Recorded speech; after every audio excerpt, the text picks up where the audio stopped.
مدینہ کیسے بنا اور اس کی پہل کہاں سے ہوئی۔ اللہ کے نبی کا فرمان ہے ما من نبی الا حج، ہر نبی نے حج کیا، بیت اللہ ہر نبی آیا۔ موسیٰ علیہ السلام اپنی قوم کے ساتھ جب حج کرنے تشریف لائے اور واپسی کا راستہ ان کا یہی تھا، تو ان کے صحابہ میں 3 شخص تھے، ایک کا نام تھا قریظہ، ایک کا نام تھا قینقاع، ایک کا نام تھا نذیر، ذوات کے ساتھ جہاں سے گزر رہے تھے تو وہ تینوں علماء تھے۔ وہ آپس میں کہنے لگے لگتا ہے یہ وہ جگہ ہے جہاں آخری نبی آئیں گے، تو کیوں نہ ہم یہاں رہ جائیں۔ یہ جگہ کچھ بھی نہیں تھی، ایک وادی تھی بس، تو ہماری نسلیں یہاں رہیں گی، جب آخری نبی آئیں گے تو ان پر ایمان لے آئیں گے۔ تو انہوں نے موسیٰ علیہ السلام سے اجازت چاہی کہ ہم یہاں رہ جائیں، تو انہوں نے اجازت دے دی کہ ٹھیک ہے رہ جاؤ۔ جب یہ والسماء ذات البروج میں جو واقعہ ہے کہ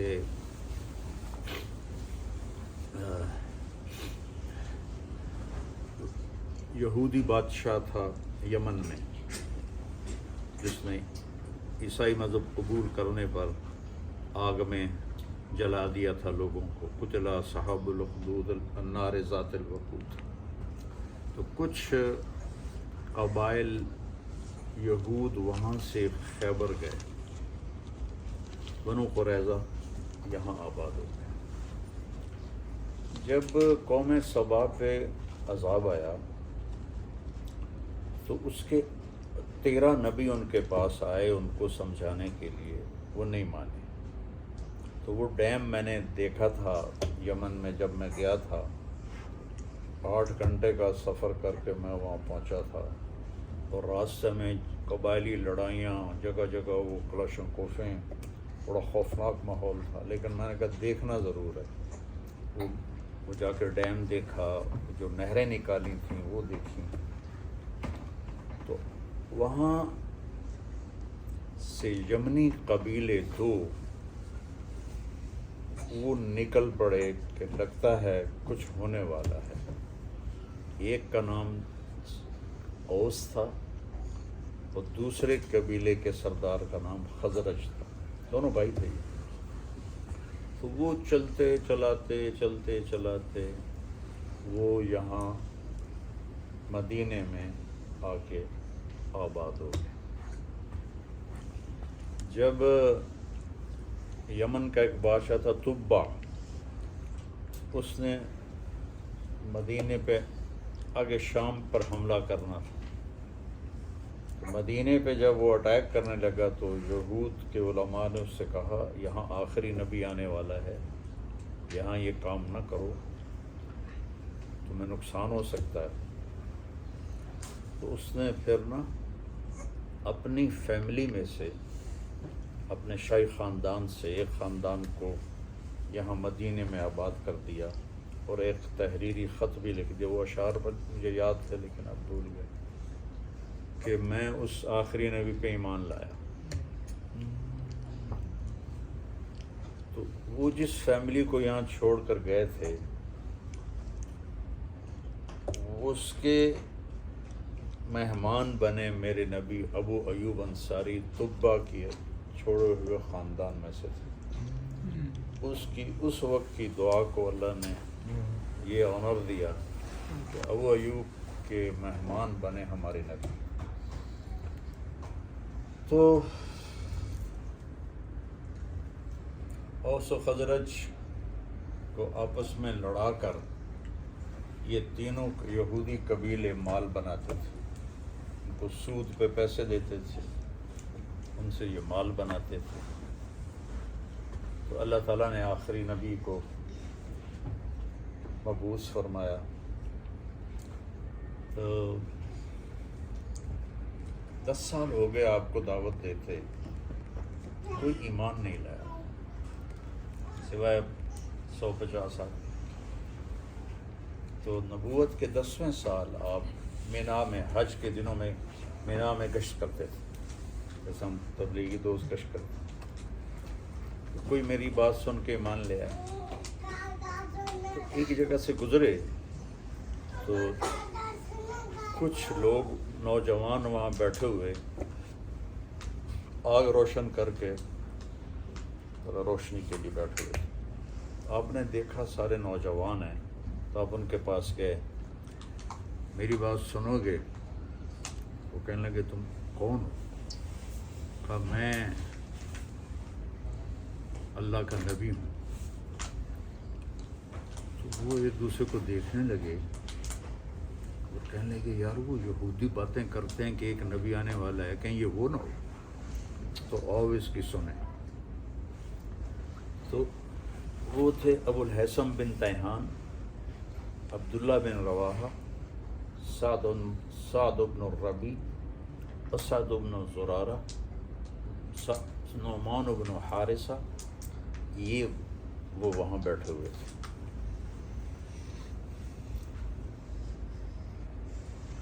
آپ نے ان کو دعوت دینی شروع کی، قرآن، آپ کیا تھے؟ قرآن سناتے، اور عبادہ بن سامت 6 تھے۔ وہ کہنے لگے ہوا وہ یہ کلام تو انسانوں والا نہیں ہے، یہ وہی نبی لگتا ہے، چلو پہل کرو۔ تم 6 نے کلمہ پڑھ لیا، آپ اتنے خوش ہوئے، تو کہنے لگے اگلے سال ہم آئیں گے۔ تو اگلے سال آپ نے مینا میں ان سے ملاقات کی، تو 12 لوگ تھے، ان میں یہ 6 پورے نہیں تھے، 3-4 یہ تھے اور باقی دوسرے لوگ تھے، 12 تھے، جس کو بیعت عقبہ الاولیٰ کہتے ہیں، پہلی بیعت۔ تو انہوں نے کہا یا رسول اللہ ہم اب اگلے سال آئیں گے۔ تو مینا تو اب انہوں نے سارا حاجیوں کے لیے پہاڑ ہٹا دیے، تو ترکوں نے وہاں ایک مسجد بنا دی تھی، وہ نظر آتی ہے پرانی طرز کی۔ یہ وہ جگہ ہے جو پہاڑوں میں ایسے گھری ہوئی تھی، اور اس میں وہ خفیہ طور پہ رات کو چپکے سے اٹھ کے جمع ہوئے۔ ان کے سرداروں کو بھی نہیں پتہ کہ یثرب کے کچھ لوگ ادھر گئے ہیں۔ تو آپ کے ساتھ حضرت عباس رضی اللہ تعالیٰ عنہ کو اپنے ساتھ لیا۔ تو پہلے حضرت عباس نے بات کی، دیکھو بھائی یہ میرا بھتیجا ہے، وہ ابھی انہوں نے ایمان نہیں لائے تھے، ہم اس کی حفاظت کر رہے ہیں، اس کے دشمنوں سے اس کو بچا رہے ہیں، اگر اسے لے جا کر اس کی حفاظت کر سکتے ہو تو پھر لے جاؤ، اور اگر نہیں کر سکتے تو ابھی چھوڑ دو۔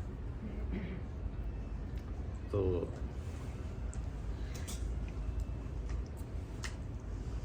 اسد بن زرارہ رضی اللہ تعالیٰ عنہ کہنے لگے یا رسول اللہ، وہ جو پہلی بیعت میں شریک تھے، اجازت ہے میں جواب دوں؟ اور آپ کے چچا کی اس میں کوئی توہین بھی نہیں ہو؟ ہم نے کہا کہو۔ تو وہ کہنے لگے عباس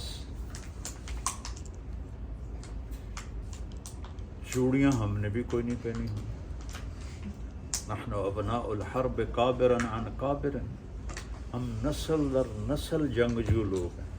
وہ آپس میں جو لڑ رہے تھے 300 سال سے، ہم نسل در نسل جنگجو لوگ ہیں، اور ہم کبھی پیٹھ پھیرنے والے نہیں ہیں۔ اور تم جانتے ہو کہ جسے قوم ٹھکرا دے اسے ہم قبول کر کے اپنا سردار بنائیں، یہ عرب کی ثقافت میں کتنی مشکل چیز ہے۔ تو اگر ہم نے اتنا بڑا فیصلہ کر لیا ہے تو آگے بھی ہم حفاظت کر کے دکھائیں گے۔ تو کہنے لگے یا رسول اللہ کیا شرائط ہیں آپ نے فرمایا تطیعون فی المنشط والمکرہ، ہر حال میں میری اطاعت کرو گے، جی چاہے یا نہ چاہے، خوشی کے ساتھ یا ناگواری کے ساتھ میری مانو گے۔ تنفقون علی فی العسر والیسر، تنگی میں اور خوشحالی میں میرے اوپر خرچ کرو گے۔ تمنعوننی کما تمنعون ابناءکم و اولادکم، میری حفاظت کرو گے جیسے اپنی اولاد کی حفاظت کرتے ہو۔ تأمرون بالمعروف و تنہون عن المنکر و تجاہدون فی سبیل اللہ، امر بالمعروف کرو گے، نیکی پھیلاؤ گے، برائی مٹاؤ گے، جہاد کرو گے۔ ولا تخافون فی اللہ لومۃ لائم، اور اللہ کے معاملے میں کسی کی لان تان کی پرواہ نہیں کرو گے۔ 5 شرط۔ تو انہوں نے کہا یہ ہم تیار ہیں۔ اسد بن زرارہ نے کہا یا رسول اللہ ہاتھ بڑھائیں۔ آیت ایسے ہوتی تھی۔ تو ایک صحابی ہیں ان میں سے، مدینے والوں میں سے، ان کا نام بھی عباس ہے، لیکن عباس بن مرداس، یہ عباس بن عبد المطلب تھے، وہ عباس بن مرداس۔ کہ اٹھا پہلے سوچ لو کہ اگر ہاتھوں میں ہاتھ دے رہے ہو اس بندے کے تو تم پر پورا عرب حملہ کرے گا، اور تمہاری عورتیں بیوہ ہوں گی، تمہارے بچے یتیم ہوں گے، تمہارے مال لوٹے جائیں گے اور تمہارے اوپر قبضے کیے جائیں گے۔ اگر برداشت کر سکتے ہو بسم اللہ کرو، اگر نہیں کر سکتے ہو یہ سب ہونے والا ہے تو پھر ابھی چھوڑ دو۔ تو ابو الحسن بن تیہان نے پوچھا یا رسول اللہ، یہ جیسے عباس کہہ رہا ہے ہمارا بھائی، یہ سب کچھ ہمارے ساتھ اگر ہو جائے تو ہمیں ملے گا کیا؟ تو آپ نے فرمایا تمہیں جنت ملے گی۔ پھر تو کوئی سوچنے کی بات ہی نہیں۔ تو اسد بن زرارہ ابو الحسن بن تیہان دونوں میں ہوئی دوڑ کہ کون پہلے ہاتھ دیتا ہے۔ تو زیادہ یہ کہتے ہیں کہ ابو الحسن بن تیہان کا ہاتھ پہلے پڑ گیا، اسد بن زرارہ تھوڑا سا پیچھے رہ گیا۔ تو انہوں نے بیعت کی، پھر سب نے بیعت کی۔ حضرت ام منی اور ام عمارہ بھی آگے بڑھیں کا نہیں، میں عورتوں کو ایسے ہاتھ میں ہاتھ نہیں دیتا، تمہاری ویسے ہی بیعت ہوگی۔ تو عبداللہ بن رواحہ کہنے کہ یا رسول اللہ کر دیں حملہ مکے پر ہم؟ آپ نے کہا نہیں، ابھی مجھے اس کا حکم نہیں ہوا، ابھی تم خاموشی سے چلے جاؤ۔ وہ گئے تو شیطان نے پہاڑ کے اوپر کھڑے ہو کر ایک زوردار آواز لگائی، مکے والوں تمہارے خلاف یثرب والوں نے سازش کر دی۔ یہ آواز قریش نے سنی اپنے کانوں کے ساتھ۔ تو جب صبح ہوئی تو انہوں نے مدینے کے سردار بلا لیے، اب بھائی کیا سازش کرو، کیا سازش کرو؟ ان کو پتہ ہی نہیں تھا کہ سارا کام تو نوجوانوں نے کیا۔ تو وہ کہنے لگے کون سی سازش؟ کہا رات آواز آئی، ہم نے سنی کہ ہمارے خلاف تم لوگ سازش کر رہے۔ کہا ایسی تمہارے کان بج گئے ہوں گے، کچھ بھی نہیں، ہم تو کوئی بھی ایسا مسئلہ نہیں۔